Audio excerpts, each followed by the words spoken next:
तो जय हिंद फ्रेंड्स, जैसा कि आप जानते हैं कि हम पढ़ रहे थे धीर सिंह भाभे की शिक्षा मनोरंजन की बुक का पेज नंबर 106 और अब हम पढ़ेंगे पेज नंबर 107। तो पेज नंबर 107 में क्या कवर करने वाले हैं हम? देखो, पेज नंबर 107 में हम 107 और 10 ये दोनों पेज पहले क्लियर कर चुके। अब हम देखेंगे 109 में। तो बेसिकली 109 में हमको क्या देखना है? देखो, 109 में बहुत इजी से इन्फॉर्मेशन हमको लग रही है, क्योंकि इससे पहले भी जो दो सेशन है ना, बहुत इजी बातें थी उन्हें, जैसे कि फ्राइड के जो चेतन अचेतन अर्धचेतन वगैरह आ जाते हैं, फिर अपने कुछ चेतन मन, अचेतन मन, अर्धचेतन मन और ईगो सुपर ईगो, ये हम अच्छे से जानते हैं। अब पेज नंबर 109 में क्या देखना है? देखो, पेज नंबर 109 में हमको है ना, जो फ्राइड के मनोलैंगिक विकास हम पढ़े थे ना, उसकी 3 अवस्थाएं, उसकी कुछ 5 अवस्थाएं पढ़नी थी। तो इससे पहले वाले सेशन में हमने कुछ 2 अवस्थाएं कवर कर ली थी। अब इस वाले सेशन में हम बची हुई 3 अवस्थाएं क्लियर कर लेंगे, मतलब फ्राइड का जो मनोलैंगिक सिद्धांत है वो क्लियर हो जाएगा हमारा। उसके बाद हम देखेंगे व्यक्तित्व का जो आइजेंग का जो व्यक्तित्व सिद्धांत है वो, और फिर उसके बाद नव मनोविश्लेषणवाद के सिद्धांत है ना। तो कुछ नव मनोविश्लेषणवाद के सिद्धांत शुरू करेंगे, उसमें से अपन है ना कार्ल यूंग का सिद्धांत पढ़ेंगे। तो बेसिकली हमको क्या देखना है? पहले अपन फ्राइड का मॉडल कंप्लीट करेंगे, उसके बाद एक आइजेंग का भी मॉडल पढ़ेंगे, उसके बाद जो नव फ्राइड मतलब फ्राइड के जो बाद आने वाली व्यक्ति है ना, उनके मॉडल को अच्छे से पढ़ेंगे।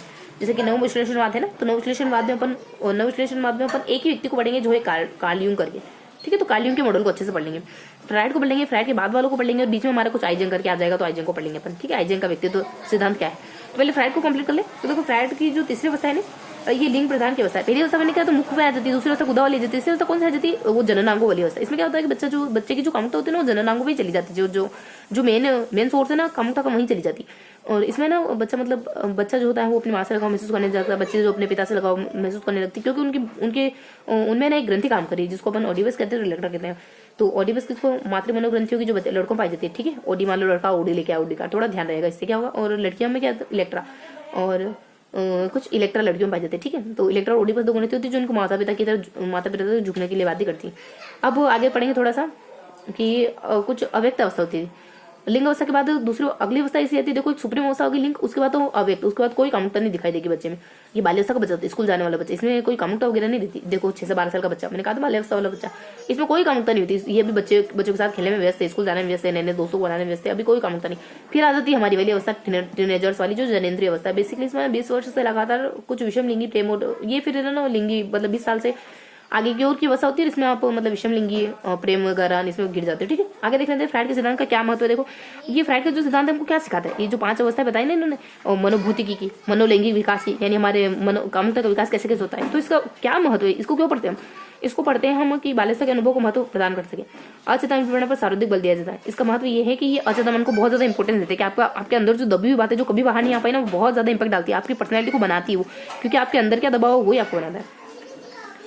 और शिक्षा के और बाल निर्देशन, मानसिक स्वास्थ्य और छात्र केंद्रित उदाहरणों को प्रोत्साहन, और बाल्यावस्था के अनुभव को महत्व। और हाँ, ये बचपन को बहुत ज्यादा महत्व देते हैं। बचपन में बच्चों को जो सिखा दिया जाता है ना, वो आगे तक बहुत काम आता है बच्चे के, तो बचपन का बहुत ज्यादा महत्व है। इस वजह से छात्र केंद्रित उदाहरण, इस वजह से जो एजुकेशन होनी चाहिए वो छात्र केंद्रित सेंटर की कोई खास बात है नहीं। बचपन को बहुत ज्यादा महत्व देते हैं, उच्चतम मन को बहुत ज्यादा महत्व देते हैं। शिक्षा के उद्देश्य को विस्तृत करना, संपूर्ण व्यक्तित्व बल देते हैं। मानव व्यवहार के निर्धारण में मूल प्रवृत्ति पर महत्व। देखो, ये मानव मतलब हमारा व्यक्तित्व किससे बनता है? हमारा उच्चतन से। हमारा व्यक्तित्व किससे बनता है? हमारा उचित, हमारी मूल प्रवृत्तियों से। हमारा व्यक्तित्व किससे बनता है? हमारा व्यक्तित्व का बनता है बचपने में बन जाता है, ठीक है। तो 2-3 बातें हैं जिनको बहुत ज्यादा इंपॉर्टेंस देते हैं, यही बहुत ज्यादा इंपॉर्टेंट कीवर्ड्स इनके लिए। बाकी देखो, व्यक्तित्व संपूर्ण व्यक्तित्व बल है, शिक्षा के क्षेत्र उद्देश्यों को उन्होंने विस्तृत करना है, ये तो कुछ खास बातें है नहीं, ठीक है। तो ये बात है कि ये किन की चीजों को बहुत ज्यादा तवज्जो देते हैं। ओके, आगे बढ़ लेते हैं। आइजेंग का जो व्यक्तित्व सिद्धांत वो क्या बताता है? बेसिकली आइजेंग का व्यक्तित्व सिद्धांत देखो 3 तरीके, एक तो अंतर्मुखी वर्सेस बहिर्मुखी हो सकता है व्यक्तित्व, या फिर उत्तेजनशील या उन्माद हो सकता है, बनाम भावात्मक हो सकता है। एक तो बहुत ज्यादा इमोशनल और न्यूरो कुछ, उसके बाद मनस्तापी, कुछ साइकोटिज्म हो सकता है। उत्तेजन यानी बहुत ज्यादा मतलब छोटी छोटी बातों पर उछलने वाला, थोड़ा सा कुछ कह दे तो भड़क जाएगा ऐसा। या फिर स्थिर होगा, भावनात्मक स्थिर होगा, यानी आप पत्थर फेंकोगे लेकिन वो उछलेगा नहीं, है ना। जैसे पानी उछलने लगता है ना, जैसे समुद्र में हम मतलब किसी नदी या पोखर में हम पत्थर डालते हो तुरंत उछाल मारता है, वैसा नहीं होगा। जैसे कि किसी जलते तवे पर पानी की बूंदे छिड़क दो तो कैसे उछलने लग जाती है, वैसा नहीं होगा उसका व्यक्तित्व।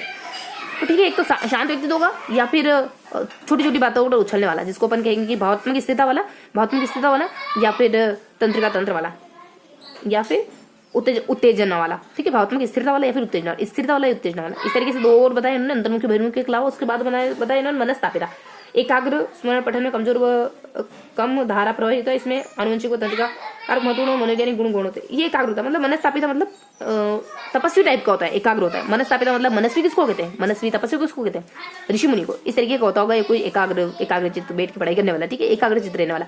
ये जानिए हमने, बहुत ज्यादा इंपॉर्टेंट तो है नहीं, लेकिन थोड़ा थोड़ा इनका नाम इंपॉर्टेंट है, उनकी क्या कैरेक्टरिस्टिक अंतर्मुखी बहिर्मुखी जानते हो अपन। और एक होता है अपने स्थिर वाला और एक उत्तेजनशील वाला, है ना। स्थिर वाले को जानते हैं, भावना उसकी स्थिर रहती है, उत्तेजनशील मतलब उत्सुक होता है। और एक मनस्तापिता वाला आ जाता है, एकाग्र चित्त रहता है। यही ना बस। देखो उत्तेजनशील उन्मादी कैसा होता है, ये भावना, ये सुझावग्राही होता है, भावनात्मक कमजोर होता है, आक्रामक ये बेचैन होते हैं, जबकि भावनात्मक से शांत और विश्वासी होते हैं। ये क्या होते हैं, ये ना आक्रामक होते हैं, मतलब जल्दी जल्दी हर काम में जल्दी दिखाते हैं, है ना। इमोशनली कमजोर होते हैं, भावनात्मक रूप से कमजोर होते हैं, क्योंकि भावना तो इनके पास है ना, मतलब भावनात्मक कमजोर है तभी तो, मतलब गुस्सा, थोड़ा सा कोई डांट देगा तो गुस्सा करने लगेगा। भावनात्मक कमजोर होते, भावना सहन नहीं कर सकते कुछ भी। अब एकाग्र चित्त वाला बता दिया, स्मरण पठन में कमजोर होगा और कम धारा प्रभावी होता है। अनुवंशिक तंत्रिका कारक महत्वपूर्ण मनोवैज्ञानिक गुण होते हैं। मनो साइकोलॉजी मतलब जो ये ना बच्चा पढ़ने में कमजोर है, जो मनस्तापी एकाग्र चित्त भले होता है, पढ़ने लिखने में कमजोर। ये किस किस्म का बच्चा मनस्तापी वाला, पढ़ने लिखने में कमजोर होगा ये मतलब मनस्तापी वाला बच्चा, मतलब एकाग्र चित्त, देखो इतना अच्छा गुण है इसमें एकाग्र चित्त, लेकिन फिर भी पढ़ने लिखने में कमजोर होगा। और कुछ मनोवैज्ञानिक गुण, जो मनोवैज्ञानिक गुण होते हैं ना, हमारी महत्वाकांक्षा, इच्छा, आवश्यकता, रुचि, ये सारी चीज में होती ही नहीं जो मनस्तापी होते हैं। पढ़ने में भी कमजोर, ना मनोवैज्ञानिक गुण कोई है इसमें। इस तरीके से सब कुछ जान लिया ना हमने। और उत्तेजनशीलता में मतलब बहुत उत्सुक वगैरह होना, है ना, आक्रामक होना, भावनाओं का कमजोर होना, ये उत्तेजनशील व्यक्ति की निशानी। और भावनात्मक स्थिर व्यक्ति की निशानी भावनाओं में समृद्ध होना, मतलब भावनाओं को सहन कर लेना, ये वाली सारी बातें होती। एक मिनट, थोड़ा सा कैमरा मूव हो गया था, थोड़ा सा व्यवस्थित करते देन आगे बढ़ते हैं। ओके, तो जान लिया हमने। अब थोड़ा सा यहाँ आ देते हैं। जो फ्राइड के बाद वाले जो व्यक्ति है ना, वो कौन कौन है और उन्होंने क्या क्या बताया, ठीक है। तो आप देखेंगे कि वो कौन कौन है। बस फिनिश करते हैं, ज्यादा कुछ है नहीं विशेष में। देखो फ्राइड के बाद बहुत सारे व्यक्ति हैं जिनमें अपन कह सकते हैं एडलर, हॉर्नी, एरिक एरिक्सन। कौन कौन है इसके प्रतिपादक, युंग है, एडलर है, हॉर्नी है, इरिक है और इरिक फ्रॉम है ना, और एरिक्सन है, सुलिवान है, अन्ना है, फ्राइड है, हार्टमैन, इतने सारे व्यक्ति हैं। तो इन कौन कौन व्यक्ति थोड़ा सा ध्यान रखेंगे, नाम इनका ध्यान रखना होगा। इनके अनुसार केवल जैविक कारकों से प्रभावित नहीं, तो सामाजिक कारकों से, ठीक है। देखिए आपका व्यक्ति तो है ना, खाली आपकी जैविक कारक ही सब कुछ नहीं, आपको बाहर वातावरण भी बहुत सारे। तो फ्राइड के बाद वाले जो भी है ना, फ्राइड का खंडन करते चले गए। इसमें व्यक्ति की आशावादी छवि, और ये फ्राइड है ना, व्यक्ति को बहुत कामुकता वाला बताता था, लेकिन इन्होंने कहा ऐसा नहीं होता है। व्यक्ति मतलब अच्छा भी होता है, आदर्शवादी भी होता है, मतलब आशावादी छवि भी होती है उसमें, मतलब वो उम्मीद वाला, होप वाला, अच्छा काम करने वाला जीवन में व्यक्ति की आशावादी छवि बने, अच्छा पॉजिटिव छवि बनाई उन्होंने बाद वालों ने। युंग अचेतन का संबंध आध्यात्मिकता से होता है, अचेतन का बंधन। देखो ये कितने बढ़िया बातें कह रहे हैं कि अचेतन का बंधन का आप कामुकता से जोड़ते हो, हम आध्यात्मिकता से जोड़ेंगे। तो इन्होंने कहा कि आप इस रास्ते पे चले ना, हम ये रास्ता दिखाएंगे दुनिया को। इसमें कौन कौन थे, कुछ कैरन, हॉर्नी, एडलर, ऐसा कुछ देखा ना अपन। तो अपन कहते थे कि मान लो कौन थे, ए, ई और एस, ए, मतलब ए था इसमें, एडलर था, कुछ अन्ना फ्राइड था। अच्छा, फ्राइड के बाद वाला अन्ना फ्राइड है, बी तो है ही नहीं अपने। और सी है क्या, हाँ सी है, सुल्लीवान करके सी समझ लो। और डी है क्या इसमें, डी नहीं है। ई है क्या इसमें, हाँ ई है, एरिक्सन है। और एफ तो है ही नहीं, एफ और जी, एच, हार्टमैन। तो इस तरीके से मैंने थोड़ा सा इस तरीके से ध्यान रखेंगे इसको। हैश और वाई ही हैज, वाई यानी क्यों, ही यानी वह, हैज यानी रखता है। वह क्यों, वो लोग ऐसा विचार क्यों रखते हैं, ये लोग ऐसा विचार क्यों रखते हैं। मान लो फ्राइड कह रहा है कि ये पागल लोग ऐसा क्यों कहते हैं कि व्यक्ति अच्छा होता है, व्यक्ति बुरा होता है। मेरा कहा मानो ना, व्यक्ति आशावादी नहीं होता है। तो ये लोग ऐसा विचार क्यों रखते हैं, ये ही हैज, मतलब वाई ही हैज यानी वह ऐसा विचार क्यों रखता था, ठीक है। मान लो ये सब फ्राइड के लिए कह रहे कि वह ऐसा विचार क्यों रखता था। इससे आपको नाम याद हो जाएंगे। जैसे इसे क्या ध्यान रखोगे, रिक करके, और ऐसे अन्ना फ्राइड करके, ऐसे हार्टमैन करके, ऐसे सुल्लीवन करके, है ना। और एक और एच से क्या है, एक और बार एच आ रहा, मतलब कि अपने हॉर्नी वगैरह, है ना, हार्टमैन हो गया, उसके बाद हॉर्न वगैरह, इससे अपने एरिक्सन वगैरह हो गया ना, एरिक्सन वगैरह। और वाई से युंग वगैरह, और ए से एडलर वगैरह और अन्ना हजारे वगैरह। A2 है ना, अन्ना फ्राइड भी है और एडलर भी है, तो A2 ध्यान रखेंगे, A2। एक एच से अपने हार्टमैन और एक एच से अपने हरमन, हॉर्न बजाना, हटो आदमी, हटो, मैं कब से हॉर्न बजा रहा हूँ, ठीक है। इस तरीके से ध्यान रखेंगे। वाई से अपने युंग वगैरह और इससे ए से अपने एड वगैरह। तो बेसिक नाम को ध्यान रखिए, अन्ना हजारी और कुछ एडलर वगैरह है, और एस से अपने हार्ट है और हॉर्नी है ना। एच से हार्ट है, नोहनी है, ई से एरिक एरिक्सन है, स से सुलिवान है, और वाई से यूंग वगैरह। इस तरीके से हमको मोटा मोटी नाम को ध्यान रखना है, ठीक है। अब यहाँ देख लेते हैं कि ये क्या बताते हैं। देखो कार्ल यूंग क्या कहते हैं।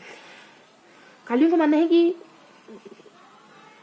हाँ, इनकी 2-3 बातें बतानी है ना कि ये क्या क्या मानते हैं। अब कार्ल यूंग के बेसिकली ना यहाँ तक हमको कार्ल यूंग के बारे में पढ़ना है, फिर यहाँ भी कार्ल यूंग के बारे में देखना। तो कुछ क्या पॉइंट है। व्यक्ति की व्यक्ति में प्रतिस्पर्धी शक्तियां सृजनात्मक कार्य करती है, न कि व्यक्ति व समाज की मांग या वास्तविकता के बीच कोई द्वंद्व होता है। अब प्रतिस्पर्धी, अच्छा कोई द्वंद्व वगैरह नहीं होता, कह रहे कि जो भी तुमने कहा था हम सब खारिज करेंगे, बट व्यक्ति में समाज की मांग या वास्तविकता के बीच कोई द्वंद्व नहीं होता। समाज मतलब कोई द्वंद्व नहीं होता इनमें, प्रतिस्पर्धी शक्तियां सृजना कार्य करती है। व्यक्तित्व में प्रतिस्पर्धा होती है लेकिन झगड़ा नहीं होता। देखो प्रतिस्पर्धा मतलब अच्छा मान लो हेल्दी मतलब हेल्दी कॉम्पिटिशन, द्वंद्व यानी लड़ाई झगड़ा। तो प्रतिस्पर्धा होती है लेकिन द्वंद्व नहीं होता है। सामूहिक अचेतन पर बल दिया जाता है। अचेतन पर तो बल दिया इन्होंने, लेकिन सामूहिक अचेतन पर बल दिया। विश्लेषणवाद मनोविज्ञान, कार्ल यूंग की बात करें, इन्होंने mother father type, hero type और एनिमा टाइप ऐसा बताया इन्होंने। मदर टाइप, मदर आर्कीटाइप, फादर आर्कीटाइप, और कुछ आर्की और एनिमस शेडो का प्रयोग किया, और आर्कीटाइप एनिया। मदर फादर और आर्कीटाइप और एनिया और एनिमस शेडो का प्रयोग किया। देखो कितने सारे शब्द आए, मदर फादर। इस तरीके से हमको मोटा मोटी ध्यान रखना है। 3 एक बिंदु ध्यान रखना है। उसके बाद चौथा बिंदु है कि यूंग ने 1913 विश्लेषण मनोविज्ञान के संप्रदाय किया था। इतनी बढ़िया बढ़िया बातें की। चौथी महत्वपूर्ण बात कि एक नए संप्रदाय बना दिया इन्होंने।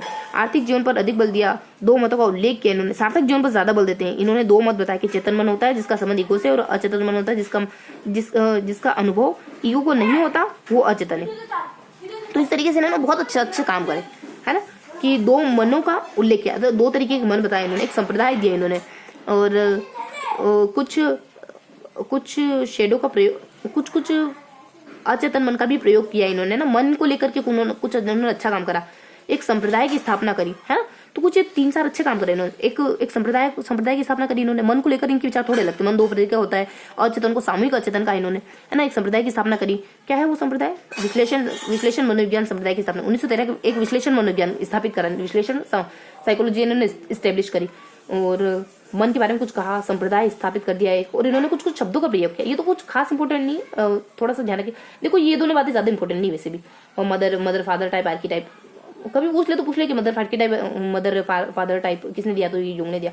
बाकी ये तो कुछ खास नहीं कि प्रतिस्पर्धी शक्तियों की जगह इन्होंने द्वंद्व की कोई द्वंद्व नहीं होता के बीच कोई द्वंद्व होता है। व्यक्ति व समाज की मांग या वास्तविकता के बीच कोई द्वंद्व होता है, न कि व्यक्ति व समाज की मांग या वास्तविकता के बीच कोई द्वंद्व। ये ना प्रतिस्पर्धा को महत्व देते हैं और द्वंद्व को नहीं देते। ये बहुत ज्यादा इंपॉर्टेंट है। तो बहुत ज्यादा इंपॉर्टेंट क्या है कि इन्होंने एक विश्लेषण वाला संप्रदाय बनाया। इन्होंने ना मन के 2 प्रकार बताए, चेतन और अचेतन।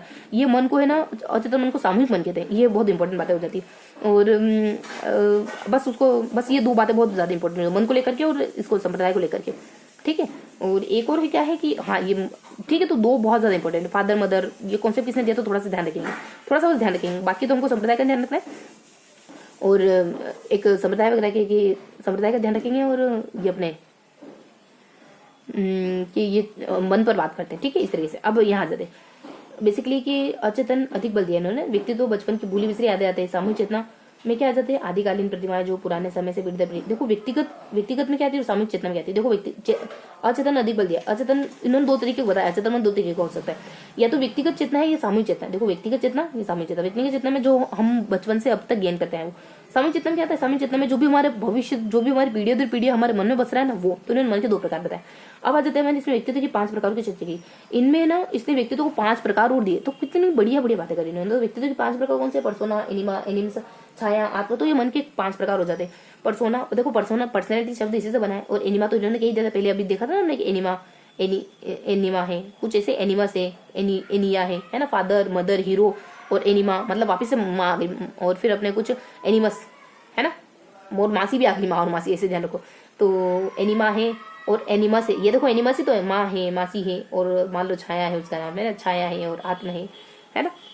छाया मेरी मौसी, छाया मेरी आत्मा है, तो छाया है, आत्मा है। पर्सोना तो व्यक्ति तो ये है ना, तो माँ है, मौसी है, और छाया नाम की मौसी तो मेरी आत्मा है ना। बाकी पर्सोना तो पर्सनैलिटी, क्योंकि उसकी पर्सनैलिटी ऐसी क्या करे। तो इस तरीके से हमको मौसी वाले ट्रिक्स थोड़ा सा ध्यान रखेंगे, थोड़ा सा अटकाएंगे, बहुत ज्यादा इंपॉर्टेंट है। अब मतलब बहुत ज्यादा आपसे पूछेंगे नहीं इस तरीके की चीजें, अगर पूछ भी ले तो पता होना चाहिए थोड़ा सा, मतलब थोड़ा है ना फैक्चुअल चीजों को अच्छे से याद रख लेना चाहिए उनको। यूंग ने व्यक्तित्व के विकास के 4 अवस्थाओं को लेकर, कौन सी? देखो इन्होंने कहा है कुछ, देखो इससे ऊपर कुछ इंपोर्टेंट बातें कुछ नीचे। यूंग ने व्यक्तित्व के विकास की 4 अवस्थाओं को लेकर, एक बाल्यावस्था, प्राथमिक यौन अवस्था, मध्यावस्था और वृद्धावस्था। देखो बाल्यावस्था वृद्धावस्था जानती, इन्होंने किशोरावस्था को यौनावस्था कह दिया, और दो किशोरावस्था हो सकती है ना, किशोर और प्रौढ़ावस्था, किशोर और युवावस्था, किशोर है, युवावस्था, फिर वृद्धावस्था, बाल्यावस्था, किशोरावस्था, फिर युवावस्था या फिर युवावस्था और वृद्धावस्था, ये होती है। तो युंग ने व्यक्तित्व विकास की 4 अवस्था को लिखा है, तो इन्होंने थोड़ा सा नाम अलग दे दिया, कुछ खास बात है नहीं। ये व्यक्तित्व के 5 प्रकार की चर्चा करी। व्यक्तित्व इतने तरीके के हो सकते हैं। पर्सोना बाहरी व्यक्तित्व हो सकता है, और कुछ एक व्यक्तित्व होता है पुरुष स्त्रीण पहलू। एनिमा क्या होता है कि पुरुष स्त्रीण पहलू, मतलब पुरुष का महिला वाला पहलू। कोई पुरुष ऐसा होता है जो महिला की हरकतें करते, तो ये एनिमा है ना, मतलब माँ जैसे हरकतें करते, ऐसे डायलॉग। एनिम से क्या होती है, जो कुछ महिला होती है जो और पुरुषों जैसी आदतें दिखाती है। और छाया में क्या होता है, पार्श्विक मूल्य प्रवृत्तियां। और छाया में क्या होता है कि आपकी जो पार्श्विक मूल्य प्रवृत्तियां, मतलब पशु जैसी, पार्श्विक मतलब पशु जैसे मूल्य प्रवृत्तियां दिखाई देती, पशु जैसे ट्रीट करते हो छाया वाले में। आत्मा में संपूर्णता को ले जाने वाले, और आत्मा व्यक्तित्व जो बहुत बढ़िया होता है। देखो ये बहुत नेगेटिव, बहुत ये मतलब पुरुषों में कुछ लड़कियां दिखाई, औरतें दिखाई देती है, और यहाँ औरतों में पुरुष दिखाई देते, तो पर्सोना भारी, मतलब ये एक्सट्रोवर्ट होता है ना। और छाया वाला पशु जैसा होता है, और आत्मा वाला देवता जैसा होता है। और उन्होंने व्यक्तित्व के 4 प्रकार होते हैं, ये भी बहुत ज्यादा इंपॉर्टेंट बात। अब कालियों की और भी विशेष बातें हैं यदि, तो यहाँ पे 1 2, तो यहाँ हमने तो कुछ 2 महत्वपूर्ण बातें जानी। यहाँ पे 5 और 4 है ना, 5 और 4 वाला कॉन्सेप्ट जाना हमने कि 5 इन्होंने व्यक्तित्व के प्रकार बताया, 4 अवस्थाएं बताई। इस तरीके से इसके नीचे हमने 5 जाना। इसके ऊपर हमने संप्रदाय के बारे में जाना और मन के बारे में। देखो यहाँ 2 और 3 जाना, ये 3 है, यहाँ 2 है तो 3 है ना, समझ गया ना। तो यहाँ 4 5 और 2 3 जाना। 2 क्या है, 3 क्या बताया अपने को, 13 वर्षेशन, और 2 क्या है, ये सब। और फादर मदर, और सबसे ऊपर क्या है, फादर मदर और एनिमा, ये सब है। ठीक है, तो इस तरीके से मोटा मोटी हमको थोड़ा आइडिया रखना है कि हमने क्या पढ़ा। अब है ना कालियों के बारे में थोड़ा जानते हैं। तो कालियों क्या बताते हैं कि युंग ने मनोवैज्ञानिक क्रियाकलाप या मन के 4 प्रकार, अभी तो कह रहे थे मन की 2 प्रकार बताए, इन्होंने कहा कि मन के 2 प्रकार है। अब थोड़ा सा जान लेते हैं, देन फिनिश करते हैं। देखो मन के 2 प्रकार बताए इन्होंने, मन के 4 प्रकार बताए, हम भी 4 के देंगे। मनोगति की ऊर्जा, युंग के अनुसार मनोगति की ऊर्जा शारीरिक चयापचय की प्रक्रिया परिणाम होती है, और यह कम शक्तिशाली जीवन मूल्यों की ओर से अधिक शक्तिशाली जीवन मूल्यों की ओर प्रभावित करती है।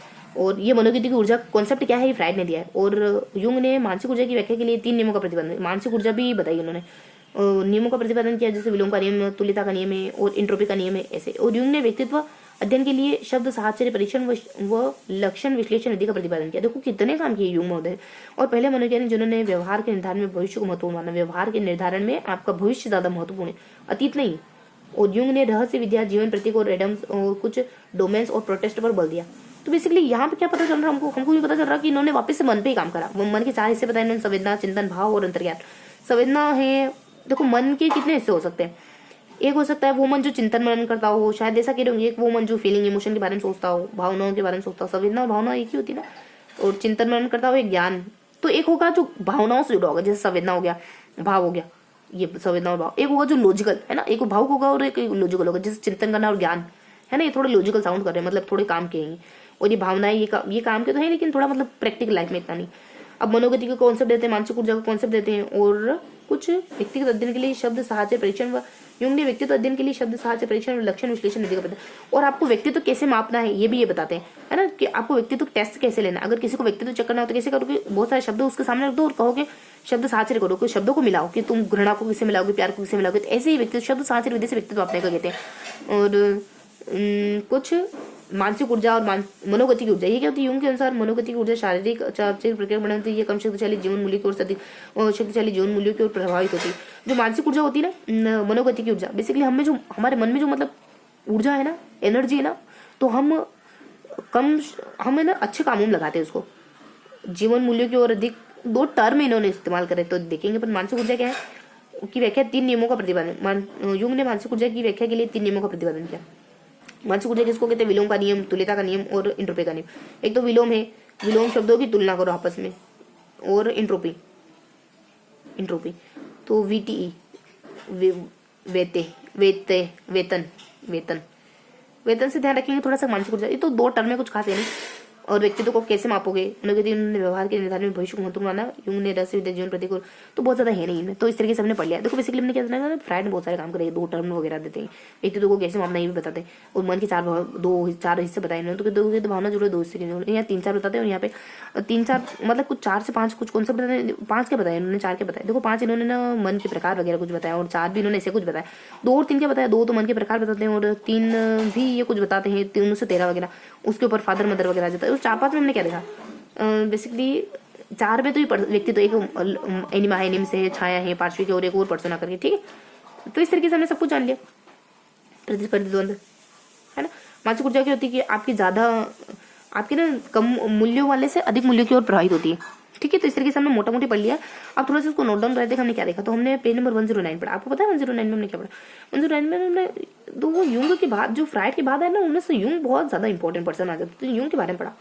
यूंग के बारे में यहाँ तो एक सारणी वगैरह कुछ हम डिस्कस करते हैं। कोष्टक में मतलब कुछ एक ये आ जाता है चेतन, कुछ मन के, उन्होंने कुछ प्रकार बताए। इससे ऊपर कुछ जान लेते हैं, इससे ऊपर नीचे कुछ जान लेते हैं। यहाँ पे अपन तीन के बारे में जानते हैं और फिर अपन 4 के बारे में जानते हैं। यहाँ 5 के बारे में जानते हैं, 6 के बारे में।